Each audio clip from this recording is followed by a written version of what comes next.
যাক, অনেক কষ্ট করে একটা ঘর তৈরি করতে পারলাম। বেশ খানিকটা বছর এই ঘরেই কেটে দিতে পারবো। বাচ্চা দুটো নিয়ে আর চিন্তা নেই। এখন অনেক আরামে ঘুমোতে পারবো। টুনি এমন কথা বলতে বলতে তার মেয়ে দুটো সেখানে চলে আসে আর দেখে তাদের মা অনেক সুন্দর ঘর তৈরি করেছে।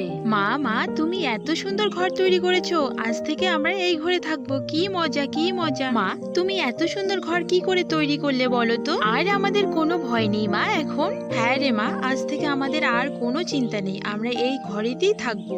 এখন তোমরা ঘরে যাও। এক জমিদারের এক পোষা পাখি ছিল, যার নাম ছিল রিপন।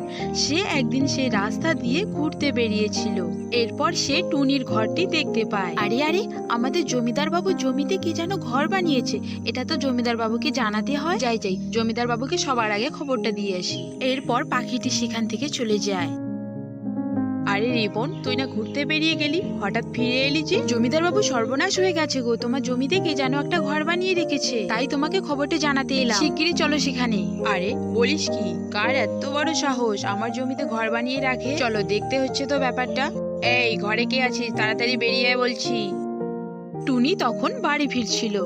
কি হয়েছে জমিদার বাবু, এভাবে চেঁচামেচি করছেন কেন? কি হয়নি তাই বল, এখানে কি ঘর তোকে বানাতে বলছে? তুই কি জানিস এটা আমার জমি? দয়া করে একটু থাকতে দেন না জমিদার বাবু, তোমার জমি তোমারই থাকবে। এই টুনি, এই একদম তর্ক করবি না আমার সাথে। এমনিতেই আমার অনেক চিন্তা, সোনার মালাটা খুঁজে পাওয়া যাচ্ছে না। জমিদার বাবু, আমি যদি তোমাকে চোরটাকে ধরিয়ে দিই তাহলে আমাকে কি এখানে থাকতে দেবেন? টুনির এমন কথা শুনে জমিদার অনেক ব্যঙ্গ করে বলেন, তুই একটা সামান্য টুনি হয়ে চোর ধরতে পারবি? আচ্ছা ঠিক আছে, তোকে একটা সুযোগ দিয়ে দিলাম, চল তবে আমার বাড়ি। এই কথা শুনে রিপন অনেক চিন্তায় পড়ে যায়, কারণ জমিদার বাবুর বউয়ের মালাটা সেই চুরি করেছে।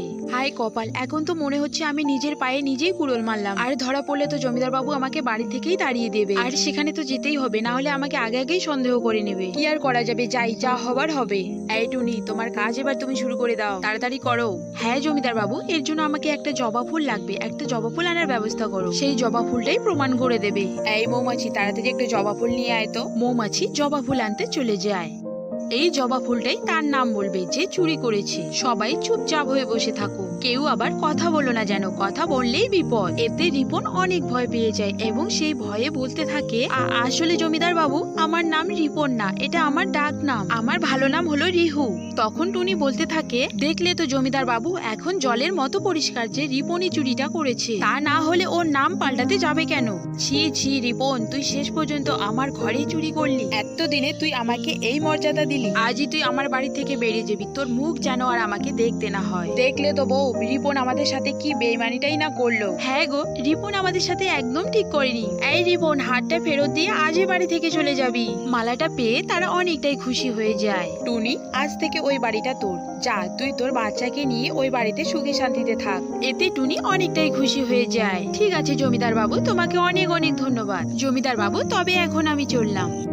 ঘটে যাওয়া সমস্ত ঘটনাটা টুনি তার মেয়েদের খুলে বলে। তারপর এই বাড়িটাতে আমাদের থাকতে দিয়েছেন জমিদার বাবু। এভাবে টুনির কষ্টের ঘর টুনির কাছেই রয়ে যায়। তাই জন্য টুনি ও তার মেয়ে দুটো অনেকটাই খুশি হয়ে যায়।